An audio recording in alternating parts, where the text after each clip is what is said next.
Hi everyone, here's what's bothering me today. So, as of recording this, I'm seeing some news that several Dr. Seuss books are being banned. So I read the article and about the books in question, and they're being banned for racist depictions. So here's what we're going to do that's a little bit different because I have the opportunity to do so, and I'm hoping this proves a point. I have not seen yet how conservatives and Republicans and the alt-right, angry white man media spin climate thing, I haven't seen how they're reacting to this yet. So play along with me and see if we get bingo on this. As they talk about Dr. Seuss banning books, here's what they will and won't do.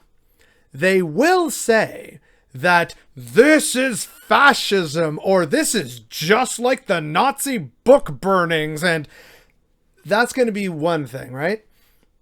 And then the next thing they're going to say, because it's one of their favorite phrases these days, is this is cancel culture run amok. How do you cancel Dr. Seuss, the man who wrote all these lovely, wholesome books that are a part of our childhood? Like, how do you cancel that? This is insanity.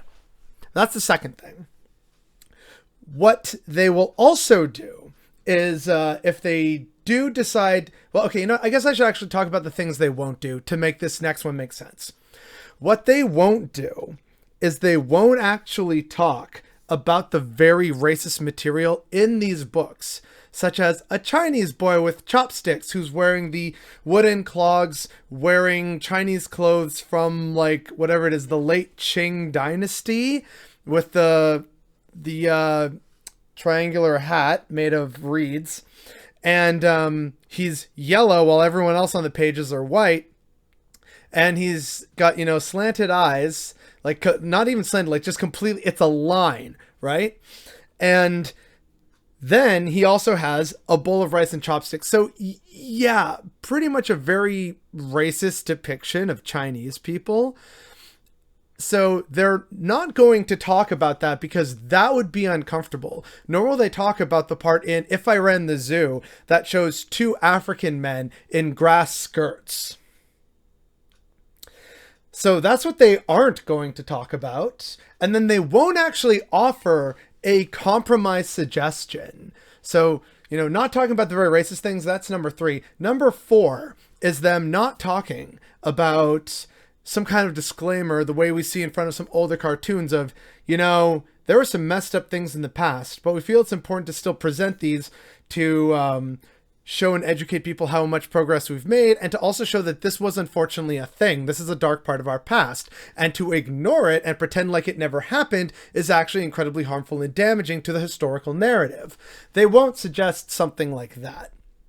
And then these last two will then make sense for the 5th point that I think that they will do, which is that they will make excuses and say, it was a different time.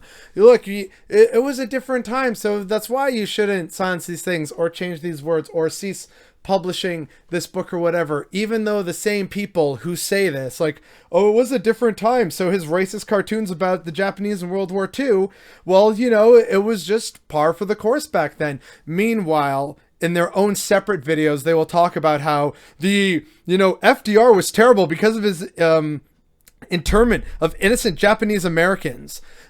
And they'll happily have these two completely opposed sentiments and statements for their consumers to enjoy.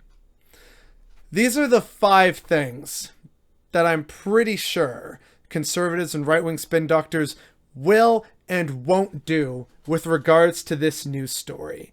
And I haven't seen any of the reactions yet. So let's find out if I got bingo.